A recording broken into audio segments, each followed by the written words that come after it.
Вы были депутатом Государственной Думы, вы огромное количество, своего времени посвятили разработке, экономики России. И мне очень хочется у вас узнать, как вы видите экономику России, в этом году в рамках войны, в рамках того, что война уже идет целый год, как Россия будет развиваться экономически в 2023 году? Фактически малый бизнес, ну вот то, что составляет основу бизнеса в любой стране, 50%, ну, он в тяжелом очень состоянии.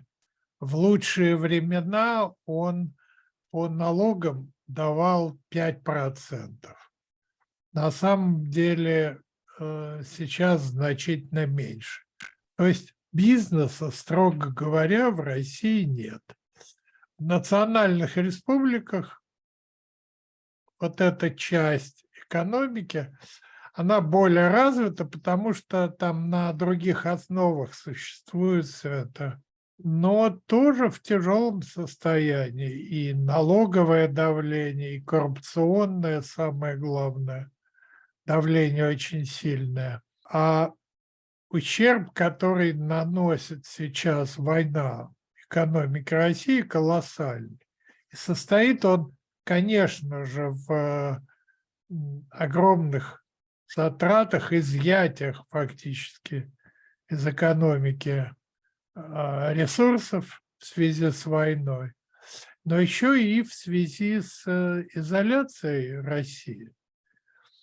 Санкционная изоляция, психологическая просто изоляция России.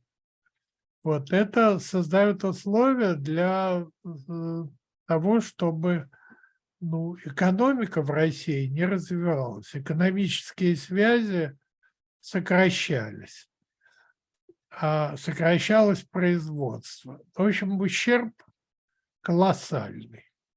Я уж не говорю о том, что после окончания войны, по всей видимости, России придется выплачивать огромные репарации, потому что ущерб нанесен Украине огромный.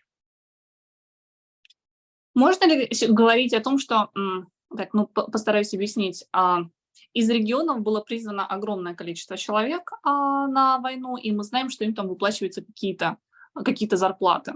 Можно ли говорить, что деньги в регионы начнут поступать больше? При этом из больших городов огромное количество людей эмигрировало, что, естественно, повлияло на бизнес. То есть какое-то такое сравнение произойдет или нет? Начнут ли деньги поступать в регионы? Понимаете, мы сегодня живем в условиях демографической ямы. После Второй мировой войны, во время которой упала очень рождаемость, вот эти волны сокращения количества населения, они докатились вот до сегодняшнего времени. И в сегодняшних условиях, когда начата война, когда демографический ущерб продолжается уничтожение, война уничтожает самую продуктивную часть населения, молодых людей и девушек, там, от 18 до 25 лет.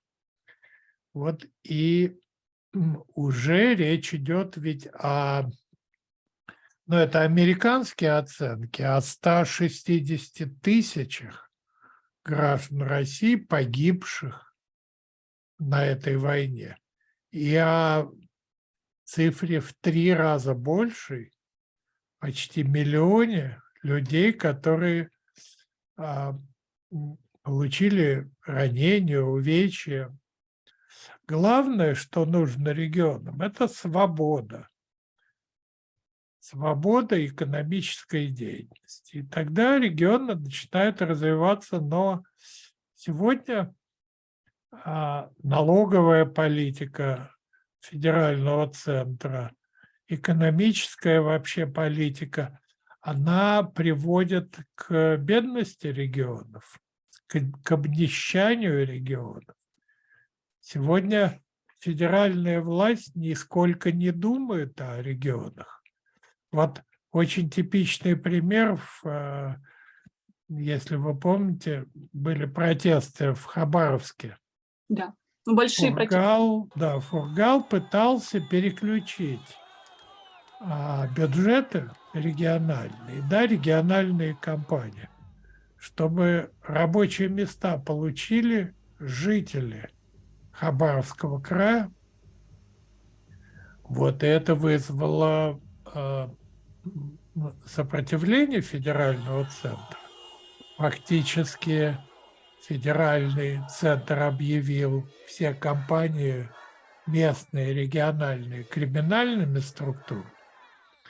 Точно такая же ситуация возникла вот с этой кампанией пропагандистской против региональных компаний, когда в регионы поехал Алексей Навальный и начал делать репортажи о региональных строительных мафиях.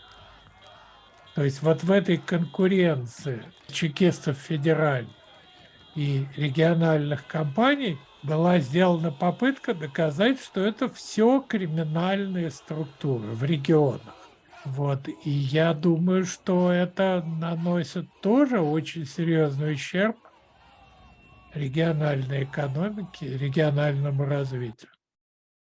Мы к Навальному чуть-чуть позже вернемся. Когда вы говорили об развитии экономических свобод в регионах, подразумеваете ли вы политические свободы в том числе? Естественно, огромное количество регионов сейчас говорят о децентрализации, говорят о том, что они хотят получить свою независимость, они там подают документы в Раду на признание их независимыми республиками, и потом дальше эти документы признавать там в других странах Евросоюза. Насколько вы верите, что такой план реален, что в принципе регионы могут это сделать политически, экономически? Насколько вообще возможна децентрализация России? Ну и ситуация очень похожа на то, что было перед дезинтеграцией Советского Союза. Регионы, тогда это были республики, автономные республики, они начали говорить об экономической независимости, об экономической самостоятельности, о хозрасчете. И, скажем, республики стран Балтии начали осуществлять, в общем, конкретные действия по получению этой независимости экономической. Но это связанные вопросы. Экономическая и политическая независимость – это, в общем, одно и то же. Одно без другого не бывает.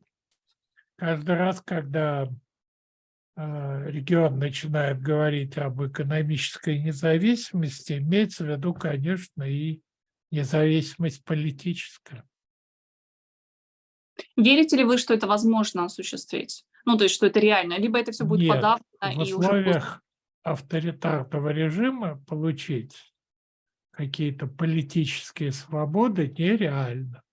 Но мы находимся в преддверии событий, которые, по всей видимости, приведут к распаду вот этой новой империи российской и к созданию на территории России многих независимых государств. Уже сегодня стоит об этом думать и готовиться к этому. прям буквально сегодня мы записываем с вами, что на сегодня, 31 января, а сегодня в Европе проходит как раз-таки один из многочисленных саммитов на тему деколонизации России. Сейчас регионы пытаются доказать, что они были колонизированы когда-то, ну и просят, как там в свое время другие страны, там, признать их колониями и деколонизировать.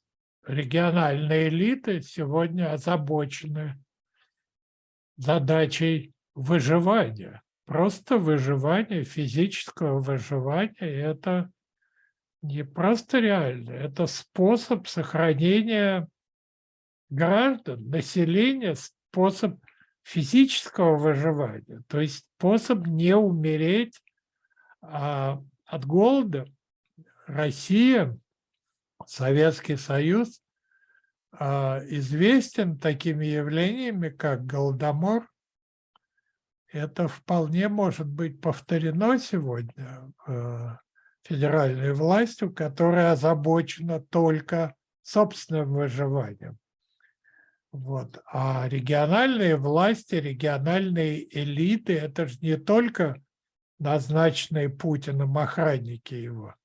Это еще ответственные политики, предприниматели, писатели, интеллектуальная элита. Вот эта региональная элита, они должны сегодня думать о выживании собственных народов.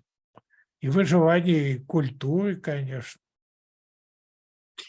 Когда вы говорили о Голодоморе, ну, тем нашим зрителям, которые, если там не помнят цифры, поправьте меня, если я не права, Украина примерно 4 миллиона человек погибших, Казахстан примерно 4 миллиона человек погибших. Каким образом, ну, не допустить, вот вы говорите, национальная элита должна об этом думать, каким образом? Искать деньги, я так понимаю, искать деньги, искать ресурсы, каким образом это можно предотвратить, не допустить там в случае чего? Ну, об этом просто говорить надо. Об этом надо говорить громко. Это политическая проблема, о ней надо заявлять. Необходимо формировать политические структуры. Необходимо участвовать в международных каких-то конференциях. Вот вы правильно сказали, в конференции европейской по деколонизации. Вот. Необходимо действовать, необходимо говорить, необходимо писать статьи, необходимо, сохраняя, так сказать, безопасность для тех, кто будет этим заниматься, необходимо проводить информационную политику, необходимо готовить граждан, население к независимости, к независимому от деспотии существованию. Вот необходимо создавать структуры экономические, политические, партии создавать, просто партии. Вы знаете, мы с Валерией Ильиничной были в Эстонии много раз. И в одну из поездок я попросил рассказать, как это происходило. Значит, вдруг в какой-то момент государство стало независимым. В общем, почти без усилий со стороны эстонцев. 1 300 000 человек, и у государства не было денег для выплаты пенсий, не было никаких структур, не было структуры безопасности. Все это надо было создавать с нуля. Просто нечем было выплачивать пенсии. И они объявили о том, что помогать будут не всем пенсионерам, а только тем, у кого нет родственников. Ввели режим облегченного налогообложения. Ну, в общем, готовились, и довольно быстро сегодня Эстония со свободно конвертируемой валютой, с развитой экономикой, с открытой экономикой, конкурентоспособным бизнесом показывает пример просто экономического развития. Внесу комментарий, пояснение, что вы и Валерия Новодворская, вы вместе создали политическую партию, правильно? В 2013 году? Ну И вы да, возглавили партию, да. да. Она почти сразу была запрещена в 2014 году из-за нашей позиции по Украине, по Крыму. Вот. А до этого была партия экономической свободы, в которой принимала участие Валерия Ильинична тоже. Как вы думаете, она бы сейчас поддержала дезинтеграцию России или деколонизацию России? Ну, или все-таки там сохранять федерацию? Мы об этом много раз говорили, у нас на эту тему есть несколько роликов. Россия не выживает вот в состоянии этом имперском. И это очень опасное состояние не только сегодня для регионов, но и для окружающих государств, для граждан России. Россия выживать может в состоянии вот этих многих компактных независимых государств. И мы выступали за это, говорили об этом много. В свое время Валерия Ильинична известна была тем, что она выступала против Советского Союза, говорила, что это тюрьма народов, и ее даже правозащитники тогда не поддерживали, считали, что это слишком провокационное заявление. Вот. Но оказалось, что она права. Существовать в прошлом веке, в середине, начался распад вот этих больших империй. Оказалось, что с экономической, с политической точки зрения эта форма существования государств в виде империй, она неэффективна. Мы говорим о испанская, Великобритания, СССР, да, вот про эти страны? Да, мы говорим об империях, их много было, вся структура государственная была имперской. Германская империя, португальская, французская, вот и так далее. Вот, но все они распались. Советский Союз, благодаря колючей проволоке, благодаря репрессиям, продолжал существовать. Но и он, в конце концов, распался в конце 20 века, в 1991 году. Вот огромный кусок Советского Союза – Россия. Сначала это было демократическое государство, и оно могло сохраниться в этой форме, но потом оно стало превращаться в злобную копию Советского Союза, злобную империю, и потеряла право на существование. Российская империя в ее нынешнем виде должна распасться. Мне Россия сейчас напоминает Вавилон, что мы хотим быть равными. Ну, в притче они хотели быть, там, достичь небес, а здесь вот ощущение собственного величия настолько довело страну до состояния, что она начинает рассыпаться сама. Да, это сегодня это националистическая империя, опасная для всего окружающего мира, для регионов, для граждан России, даже для русских регионов, которые сегодня страдают не меньше, чем национальные регионы. И национальные регионы, которые в 1991 году не получили независимости, это было просто преступление против них. Чеченская республика говорила и имела право на независимое существование. И ее просто принудили быть частью России. Что делать регионам, жителям регионов, вот я сейчас не говорю Москва, Питер, а говорю, ну вот именно регионы. Что делать им, если там денег становится меньше, санкции, война, там большое количество сложностей в стране, ожидать, что вот эти дефолтные регионы будут получать поддержку и финансирование особо не стоит. Что делать жителям? Вот, не знаю, картошку сажать, запасаться, вот что делать? Сажать картошку, запасаться, создавать предприятия, может быть, не регистрируя их или регистрируя, но таким образом, чтобы их не обложили какими-то там непомерными налогами. Использовать бартер. Бартер – это такое явление, которое очень активно использовалось в первый переходный период в России, когда была очень высокая инфляция, там 300% инфляция в 3 раза. Представляете? Вот, создавались предприятия, использующие бартер. На этом многие стали просто благополучными, богатыми людьми. В сельскохозяйственных регионах особенно, да, это будет работать и помогать. Да. Ближе к завершению, возвращаясь к фигуре Навального, у меня очень противоречивые чувства на этот счет, потому что, с одной стороны, он вызывает у меня такую гордость и такое уважение, что он там сила духа, не побоялся, не сломался. Я вижу его там последние фотографии, где он в совершенно таком страшном состоянии. Мне очень жаль и очень там вызывает злость российское правительство, которое по отношению к нему так поступило. С другой стороны, вы говорите, что Навальный — это проект ФСБ, и у меня вызывает полный диссонанс. Очень активный проект, который уже создал условия для ликвидации российской оппозиции. В 2010 году, когда он и другие националисты, и левые, коммунисты начали активную деятельность, мы с Валерией Ильиничной сказали, что это приведет к ликвидации оппозиции.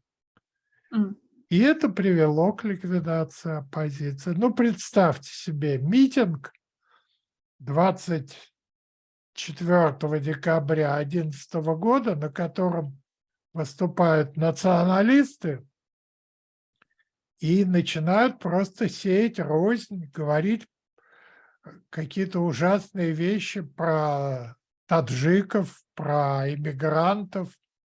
Потом выступают коммунисты, говорят, что предпринимателей за частную собственность необходимо сажать в тюрьму.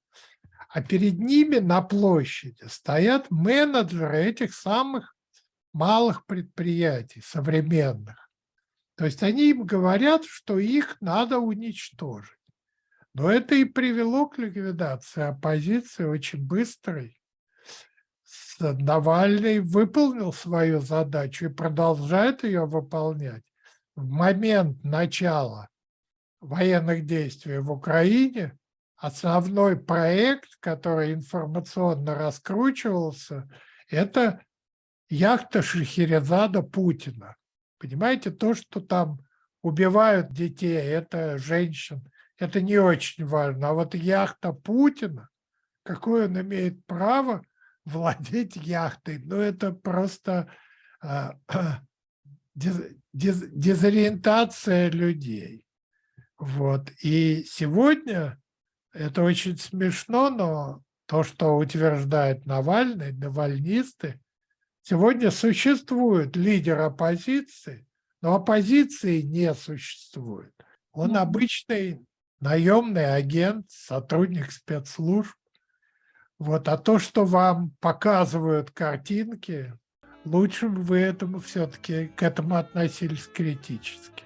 Самый-самый последний вопрос. Какой-то долгосрочный прогноз можете ли вы делать или пока рано по поводу войны, по поводу экономики? Мы находимся в преддверии вот этого процесса дезинтеграции России. Это очень опасный процесс. Вот. Надо к нему быть готовым. Надо думать о ближайших родственников, не допускать их привлечения для военных действий. Надо думать о семье. Сейчас такое время, вот в этот переходный период, когда самая главная проблема – это проблема близких людей. Надо о них думать, помогать им жить, выживать, и тогда все это закончится хорошо.